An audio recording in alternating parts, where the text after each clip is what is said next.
Carrie Farver, a 37-year-old single mother, began a casual relationship with David Kropa, whom she met at an auto repair shop in October 2012.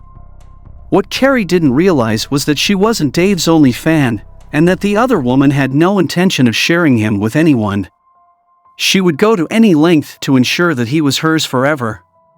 Dave Kropa lived in Omaha, Nebraska, where Carrie worked, and had only known her for 2 weeks. However, their connection was strong, and Dave even agreed to let Carrie stay in his flat because it was closer to her workplace and would save her time commuting. Kropa had previously met a woman named Shanna Golyar online and formed a romantic relationship with her. Before Carrie entered the picture, the two had been dating on the side for months. Kropa had no idea there would be a problem because neither relationship was serious. Golyar had stopped by the flat one evening to pick up some stuff and had passed Carrie as she was leaving for the night. This would be the interaction that would set off a chain reaction of chaos and dread in the lives of many people, particularly Carrie. Carrie went for work on November 13, 2012, after spending the night at Kropa's, and was never seen again. Later that day, texts began to flood Kropa's phone, asking whether she could move in with him. When he declined, the text messages became aggressive right away. "Fine, I don't want to see you again. Go away, I'm dating someone else, I hate you," was the reaction. Nancy Rainey, Carrie's mother, also received a text message from her daughter alerting her that she had accepted a new job in Kansas. Despite her reservations, Nancy trusted her daughter until Carrie's father died and she was unable to attend the burial.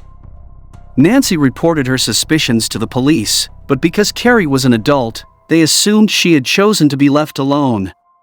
After all, she had every right to. Carrie was receiving medicine for bipolar disorder, and officials assumed she had stopped taking it and was experiencing the consequences. Carrie's mother and adolescent son were terrified of her disappearance.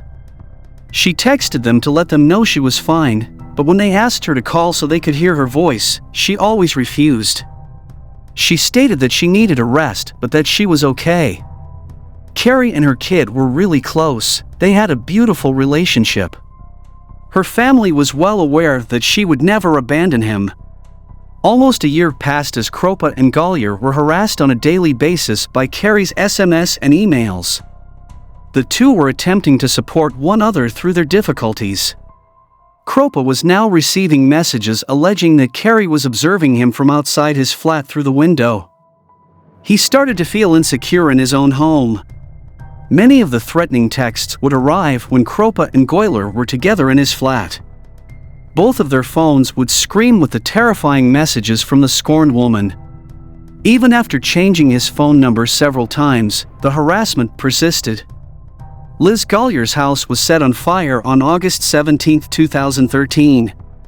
Her pets were killed in the fire. Another text message arrived on Carrie's phone, this time admitting to torching Golyar's house. "I am not lying, I set that nasty WH's house on fire," it said. "I hope the WH and her children perish in it." The story took an unusual turn when Golyar contacted 911 from Big Lake Park in Council Bluffs, alleging she had been shot in the leg by an unknown female assailant. She told authorities that the lady approached her from behind and asked, "How do you like F. David?" before shooting her and fleeing the scene. Golyar had gone to the police station to report that she felt the person responsible for the harassing messages and, maybe, Carrie Farver's abduction was none other than Kropa's ex-girlfriend and mother of his children, Amy Flora. She informed them she thought the gunman was Flora attempting to scare her away from her man. Finally, in the spring of 2015, Detective Ryan Avis and Detective Jim Doty of the Pottawatomie County Sheriff's Office in Council Bluffs, Iowa, joined forces with Pottawatomie County IT Supervisor Anthony Cava to investigate Carrie Farver's disappearance. Something didn't seem right about her circumstances, and they wanted to find out why. Not shortly after she went away, Carrie's automobile was searched for clues to her location. Thankfully, Avis and Doty re-examined the vehicle in 2015 and discovered vital information that had previously been overlooked.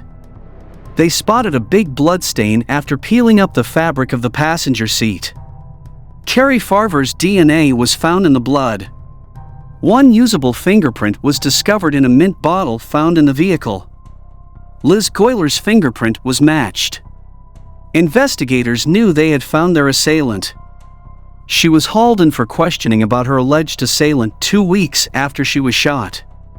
Dodie and Avis feigned to agree with her claim that Flora was the one who attacked her. Dodie and Avis were on her tail at the time. They were well aware that Flora had a solid alibi for the time of the incident. The spotlight was now exclusively on Golyar. Investigators asked their suspect if she felt she could persuade Flora to confess to the crime via email. A few days later, she delivered exactly that, a detailed email detailing Carrie's murder and the manner in which her body was disposed of. It described how she stabbed Carrie 3 or 4 times inside her own automobile at Big Lake Park. The sender then admitted packing the body into a rubbish bag, followed by a trash can. Carrie's body had been burned, according to the horrific email. Detective suspect Liz Golyar was admitting to the crime. It was sent from one of her own bogus email accounts.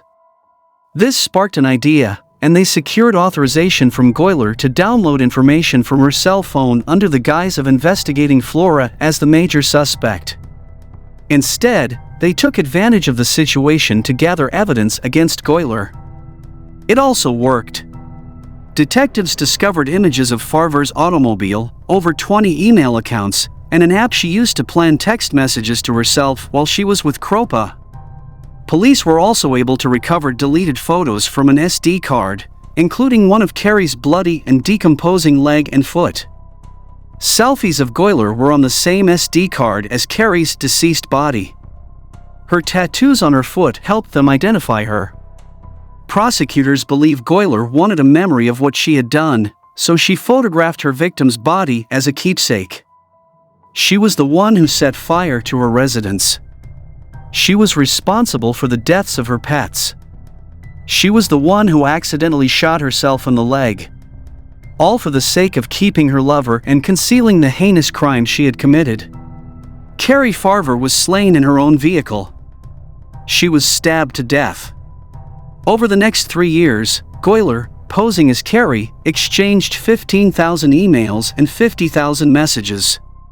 She was obsessed with retaining what she believed was properly hers. She was envious of Carrie's attention and perks, which she felt she earned. As a result, she chose murder and mimicry. Liz Golyar was reported to spend between 40 and 50 hours per week mimicking her victim, making it look as if she was still alive. She denied any involvement in Carrie's death, claiming she had never been inside Carrie's automobile and had only met her once in passing. Shanna Golyar was found guilty of Carrie Farver's first-degree murder and sentenced to life in prison without the possibility of release. The court added another 18 to 20 years to the sentence for arson. She is currently incarcerated at the Nebraska Correctional Center for Women. She hasn't lost her innocence. She writes in a letter, "I will not stop fighting until I am set free and they find the right person." What are your thoughts on the Shanna Golyar's case? I really appreciate your input. Thank you for taking the time to watch. Be a part of the Chris Crime Diaries family and hit the subscribe button now.